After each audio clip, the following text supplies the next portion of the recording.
Hey, hey, mamas. Welcome back to another awesome episode of the Mama Work It podcast.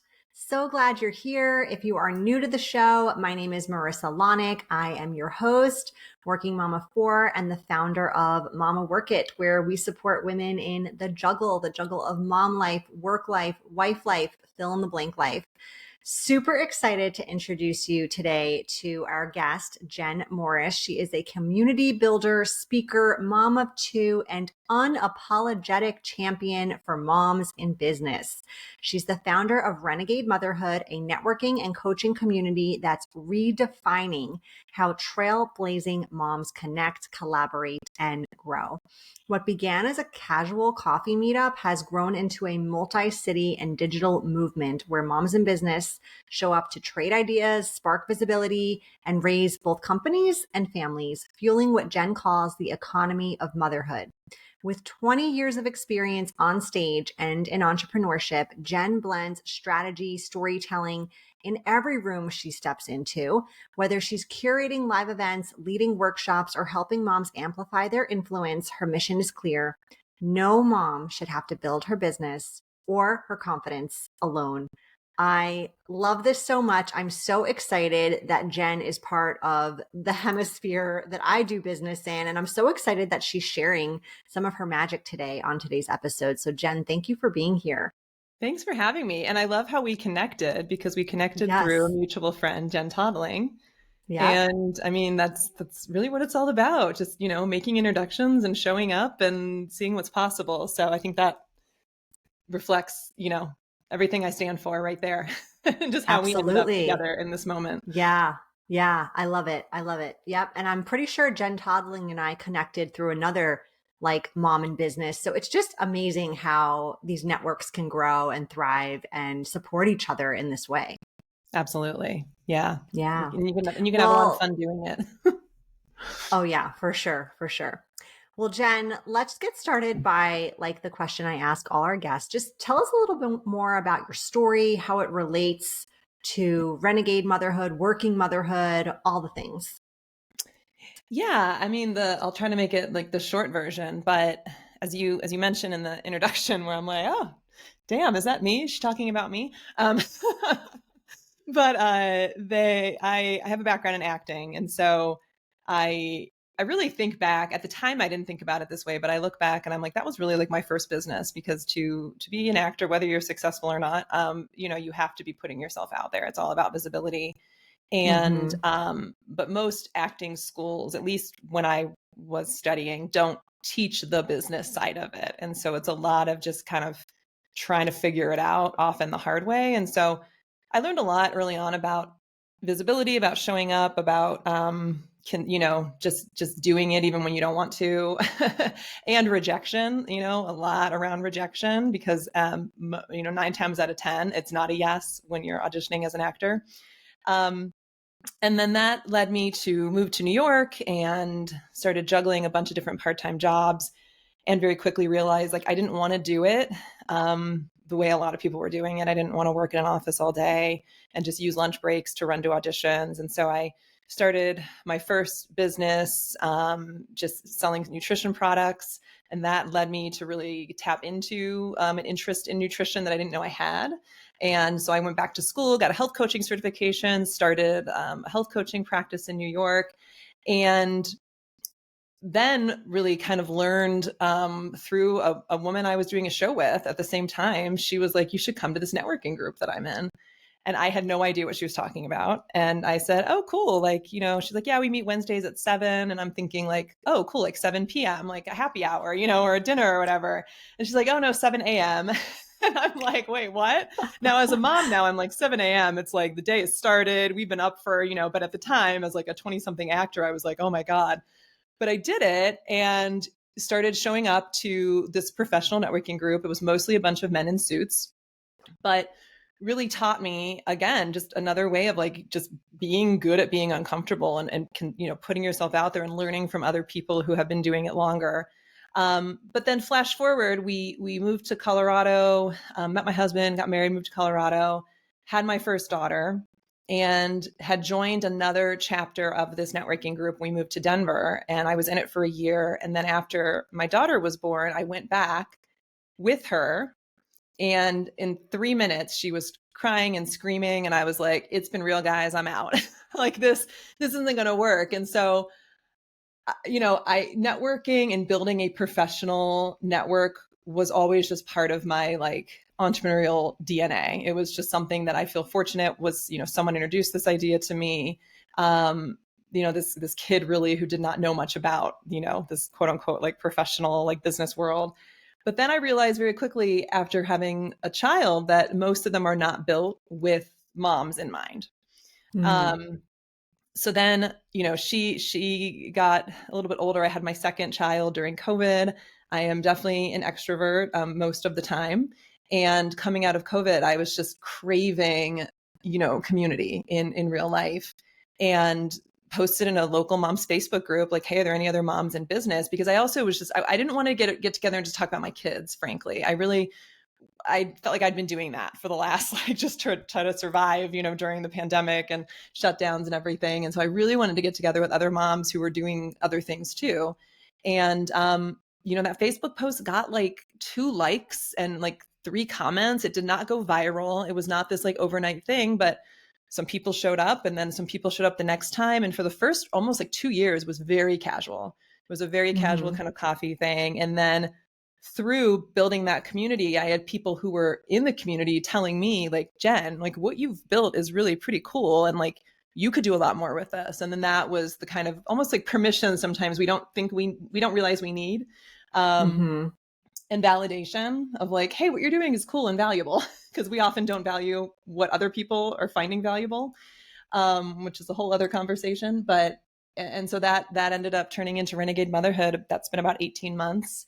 And we are really here to like give moms opportunities to be visible, because networking, when you really boil it down, it's a visibility tool. It's a visibility strategy. Yeah. And there's lots of ways to be visible. And it's not just posting on Instagram and hoping somebody sees it. It's really getting out there and really, doing it in real life. So that's what we're doing. And it's so much fun. Love that so much. And I love that you talk about your background in acting, right? And I think most people would link that to like, oh, she's really confident at speaking or being on a stage or, you know, playing a role. But I love how you linked that to the resilience it actually taught you in being in such kind of a cutthroat industry where rejection is very common, where you really do have to just keep getting up and doing it again and applying again and auditioning again. And that is so similar to when you're in business, because you get like 20 ideas and 19 of them probably fail, right? Yeah. And one of them is great. And so there is such a resilience muscle and similarity, I think, in pursuing a career in acting and pursuing a business. There is. And I think, and motherhood too. I mean, there's so many similarities there too, and as a mom, they're always like, you just get comfortable with something and then it changes, so Yes. like Oh, you're just yes. comfortable with, feeding your baby, and getting the baby eating, whether that's a bottle or a nipple or whatever it is. Right. And then all of a sudden you're on to solids, and then all of a sudden you're on to walking. And I think, and then as an actor, as you age, the roles you're going to play are going to be Mm-hmm. different. And all of a sudden then Yep. you're competing with younger kids, for for similar roles, but you're older, or there's fewer roles, especially for women. There's typically not nearly as many roles for women, especially women once they get into their like 40s and beyond. And so you're having to constantly evolve. And exactly what you said about business too. I'm going through a bit of a brand evolution right now, where I've been doing Renegade long enough to know what's really working, but also like what I have more capacity to like evolve now and what people really need.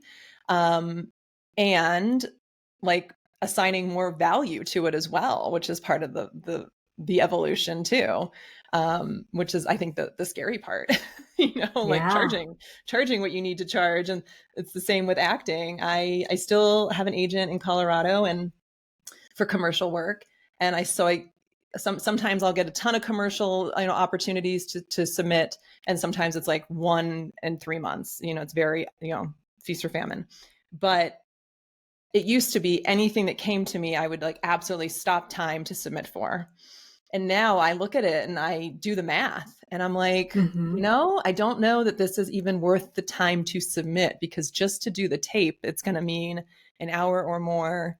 And that's an hour away from my business, my family, other things that I value. And so learning to, look at it through a different lens, as opposed to just, I feel validated when I get, somebody wanting to do a consultation with me. Well, but if it's not the right client, then, it Yeah. might not be worth the consultation. So yeah, a lot of Yeah. lessons I've learned and continue to learn and relearn and unlearn and all the things. So Oh, totally. I feel like there are always lessons to learn. And it sounds like the evolution of just really wearing the CEO hat, right? Because when you're mm. building a business, I think you're wearing every hat a lot of Oh yeah. times. Oh yeah. And you really are stretched so thin. I mean, as wonderful as it was to step fully into my business and have the flexible schedule and the autonomy and all the things, I often joke and I'm like, I inherited the world's like worst boss because I put so much pressure on myself when I stepped into that, to like just be on these impossible timelines and these impossible expectations. And so I love that that's like something you've noticed too, this sort of evolution and transition into, no, we're going to look at this from like an ROI lens, not Yeah. necessarily just like an ego feeding lens or Yes, whatever. not just Yeah. gratification. Absolutely. Yeah. It's so important, and it can be a hard thing to really start to realize and recognize in yourself, and then Yeah. deal with Yeah. And it I'm sure the accordingly. community helps with that, right? Because there are people in different phases of their business that can recognize that quicker than maybe someone in this phase versus that phase or whatever. So, Yeah, and that's why being part of a community of other people who understand what you're trying to build. I had somebody once say to me, so I will say this was not like these were not my words. Somebody said this to me. But so often we get excited about something, whether it's, hey, I have a job, but I really don't want this job anymore. I want to try for this other different type of job. So I'm going to leave a job that I've had for a couple of years, mhm. or I want to leave my job and start a business, or, I have a business and I want to burn it to the ground and rebuild. And we go to, sometimes it's our partner, sometimes it's our best friend from high school, sometimes it's a parent, and we tell them this. And then they're like, why would you do that? But you've worked so hard to get where you are. But this economy, but this political environment, but all the things. And what we're doing is we're going and we're telling somebody about something that they don't really understand, that they haven't done. They don't understand what it is we're trying to build. And so we then immediately, my kids talk a lot about filling their bucket and then people dumping their bucket. It's like, which is cool. I love, they didn't teach that when I was in school, but all this, social emotional learning. And so immediately you go with this full bucket and then somebody just like dumps it. And so it's important to have, a professional network, a personal network of people who not only support you, but also like really understand like who you are, what you're trying to build, who it's for, so that they can support you in a way that you actually need to be supported, and know when it's okay to ask questions and offer, other pieces of insight. And when it's also just, I just need someone to listen to my excitement right now. And I actually don't want opinions. I just need to be excited. And Yeah, we don't find those people though, unless we're really intentional about finding those people and building that community. for Um, sure. yeah. Yeah. Yeah.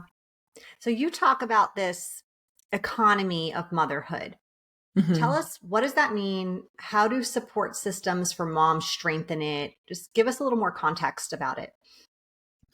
Yeah. I mean, I think it's just this idea that if we can support other mothers, right? Moms in business, companies run by moms, um, or, nonprofits that are supporting, working families, that when we can put our dollars there, or doesn't always mean it has to be a direct dollar to dollar correlation. It could mean boosting visibility around organizations that you like, or, hey, I have this friend, Marissa, and she's got this amazing podcast, so you should really listen to it. And posting that, in a social post or something like that. But the more that we do that, the more I believe the world benefits. And so there's a lot of conversation right now around who has the wealth, and what are people who have the wealth doing with the wealth.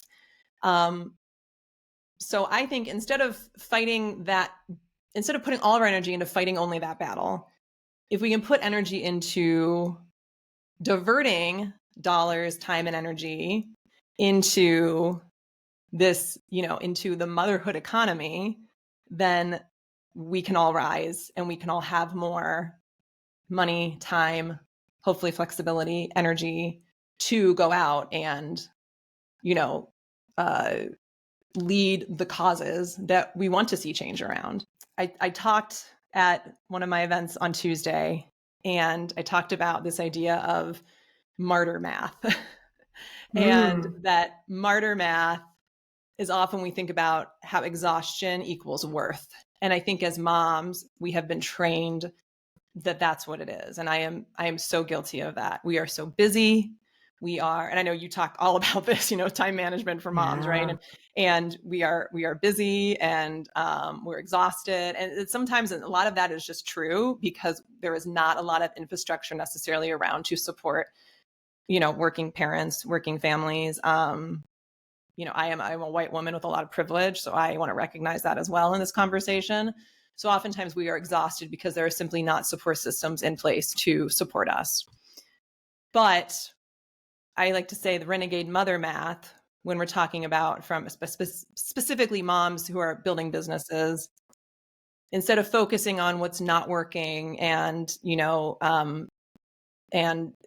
who's not buying from us and all this stuff, if we can start to focus on like clarity plus authenticity plus visibility plus community, that equals income and impact.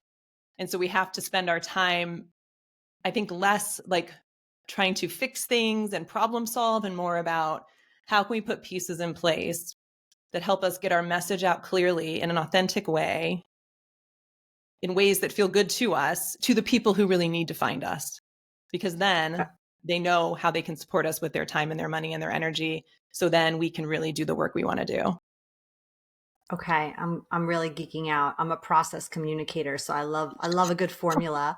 So can you repeat it again? Yeah. I know. Yeah, I want to really ingrain this in my brain. Totally. And a lot of this is new stuff that I'm like workshopping. I talk a lot too about building the plane in the air. So I use every opportunity that I have, either to speak on a podcast, do my own podcast, or speak live, which is what I really love to do, to like workshop new ideas, which I think is something too that if anyone's listening who's always like, I don't know what to say or how to say it right, to like just say it, because I mean, you might, if you are a verbal processor like I am, you can get a lot of like light bulb moments when you just actually start talking it out loud. So renegade motherhood math is clarity plus authenticity plus visibility plus community equals income and impact. Ooh, so good. So good. I love that. You need to like create a piece of artwork with that on it for your office. It's so good. Oh, thank you. Yeah. Yeah. And because there are a lot of I also believe, like, going back to this economy of motherhood, like when you put money in the hands of mothers, good things happen.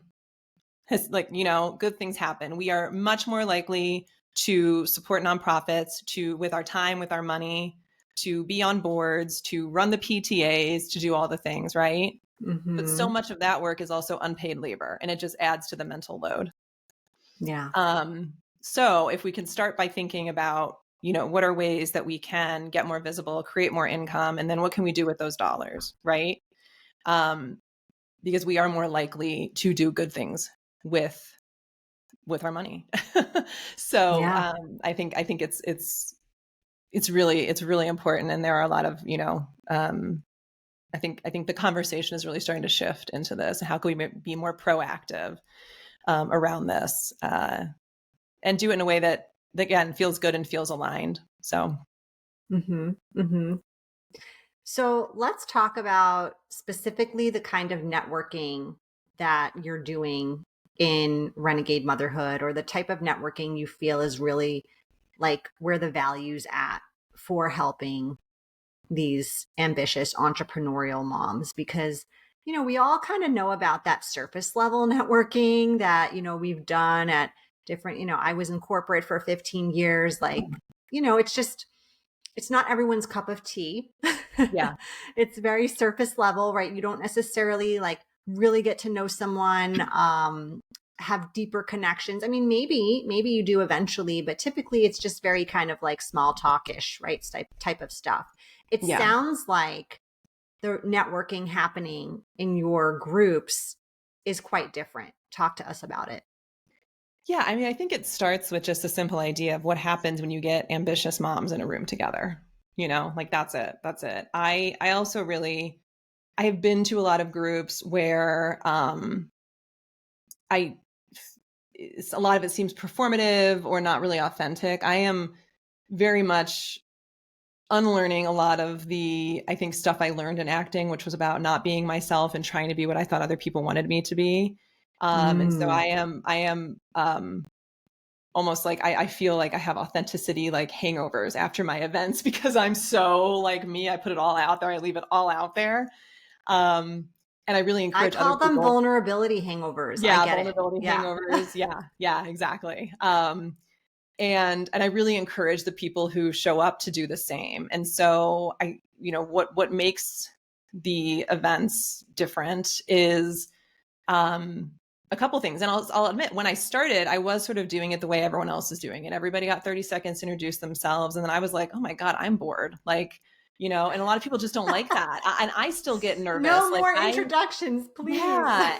And like, I love to get up and like, and just speak and I have notes, but there's always a little improvisation. But then when it comes to the 30-second intro, it's like this Pavlovian response, and I just start like shaking and I get sweaty and it's wild. And I have Mm. a musical theater degree, and I still got nervous. So I finally got to the point where I was like, I want to do this differently. So sometimes we do more small group breakouts with a lot of prompts. At the one I just had on Tuesday, it was Friendsgiving, and so we did a give and receive exchange where I told people they had to write down one thing they could give, which could be, I can give an introduction to a friend who has a podcast. I can give 15 minutes of my time to do like some focus group conversation with you. I can give an hour of free childcare. So you can, whatever it was, people wrote down all sorts of different things. And then what do I want to receive? And I think that's the hard Mm-hmm. one. We are very good at giving. We are terrible at receiving and asking for what we need. And Yes. so Yes. I am always banging that drum of like, ask for what we need, ask for what we need. We don't have to say yes. We are also allowed to have boundaries, but most likely someone here is going to say, oh, I can do that for you, Mm-hmm. and we it's no don't need big deal everybody for to say them too. yes. Yeah. Sorry. And it's usually no big deal for them either. Exactly. So, and at first I thought it was going to be something where people would like stick it up on a wall and then you could walk up and you could find one. And then I was like, no. That's too safe. That's still like letting people play small.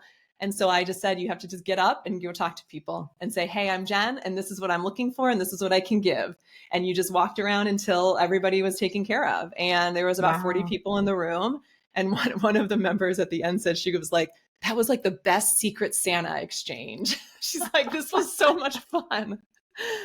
So That's it's just awesome. like, and it's one of those things that can be hard to describe unless you're there. But, I do these in Zoom, rooms too. And I've had people say it's just so different. Like, because I do a lot of prompts. I do a lot of, I don't, expect people to, it's not necessarily second nature to most people to walk up to a stranger and say, hey, I'm Marisa, and I am, I help moms with time management. It's not like a normal thing to do.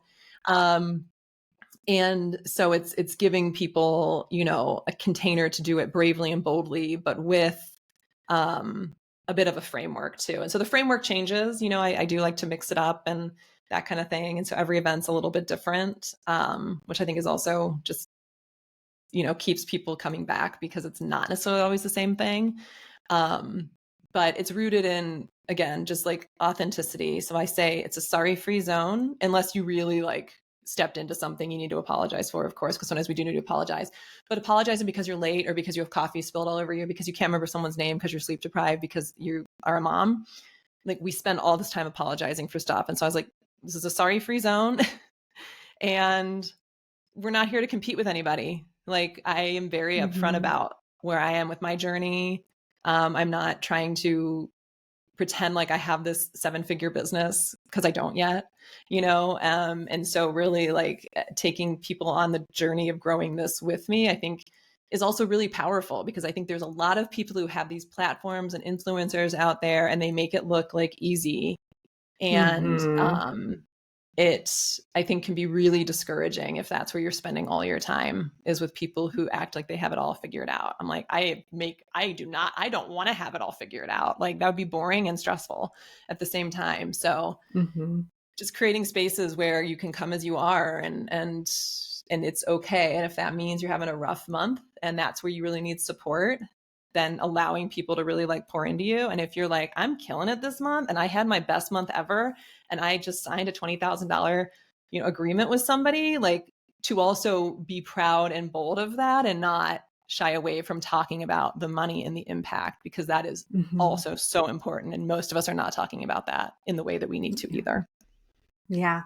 So good. I love what you're doing, Jen. It sounds awesome. We need a chapter here. Yes. I need to talk. All right, Jen. Well, we're going to shift now to our random, personal, fun questions, just so our listeners can get to know you a little bit better. Are you ready? I'm ready. Okay. What is your go-to, like, motivating, get it done song? That changes so much, because I love music. I would say two of the, like, ones that are always there, Shake It Off by Florence and the Machine, and then Public Service Announcement by Jay-Z. Yeah, so good. Yeah, love those. Haven't heard them in a while. I'm going to have to pop them on my playlist today. Yeah. What about, like, a guilty pleasure TV show? Do you have one? I have watched Grey's Anatomy from the very beginning. Okay. Pretty much all the Shonda Rhimes shows I have watched loyally. So I would say, yeah, most people are like, you still watch Grey's? And I was like, I still watch Grey's Anatomy. So yes. That's nothing wrong with that. What if you could only eat one food for the rest of your life? What would it be? Calories don't count. Oh my God. Like, this is hard. The first thing that comes to mind is, excuse me, my mom's apple pie. I just love it. Yum. And it's such a, like, investment of her time to make it. So whenever she makes it, I, like, eat the whole thing. I imagine, like anything, I would still get sick of it. It was the only thing, but that's my sentimental favorite. Yeah. Yeah. It fills a hunger and an emotional void. Absolutely. Yeah. Yeah. All right. Last question. What's something most people may not know about you? One of the fan favorite stories is my birth was on the evening news. So what? Okay. Tell us more. So when I was born, this was not when I gave birth. My dad was a reporter for one of the Cleveland news stations. And it was around the time that fathers were being allowed into the operating room for cesareans. And my mom had a C-section for my brother, and I was the second. And so then they didn't really do a lot of, like, VBACs. So she knew she was having a cesarean. And so they did a whole, like, week-long series of prepping for this. And my brother, my older brother as a little kid, kind of prepping for it. And I mean, until I went through birth myself, I always thought, oh, it's just this cute story. And then I, like, was in labor felt like a week, and just, and I was like, if there had been a camera crew in there with me, I would have been like, get this. So my mom always has been a hero. And then after going through that myself, I was like, I don't know how you, like, allowed, like, a camera crew. Oh my gosh. But you know what? What I take away from that story is, like, you were destined to be an actress. We do talk about that. Like, born a little spotlight. Born on camera, baby. Yeah. I mean, I know, pretty wild. pretty wild. So yeah, All right, that's always, a good that's always a one. good one. Yeah, that is a good one. Okay, you win fun fact. All right, Jen, tell our listeners where they can find you, connect with you, learn more about Renegade Motherhood, and then we will officially wrap up today's episode. Absolutely.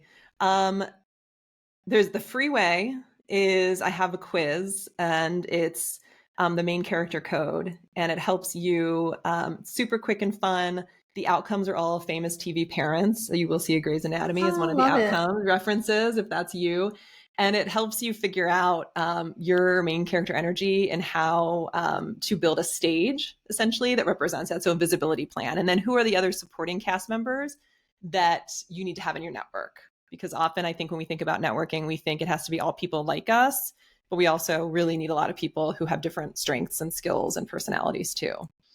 So that's the quiz. And then I have a digital community. So if you don't live where there's live stuff happening, I have a digital community that is the Visibility Lab by Renegade Motherhood. And we basically put visibility in action. So we provide the coaching, the business coaching, the community experts that come in and really help you learn how you want to be visible, and then how to really put that into play and play with it too, and just have fun experimenting with it as well. So Awesome. Jen, thank you so much for being here. thanks for having me. So much fun talking to you.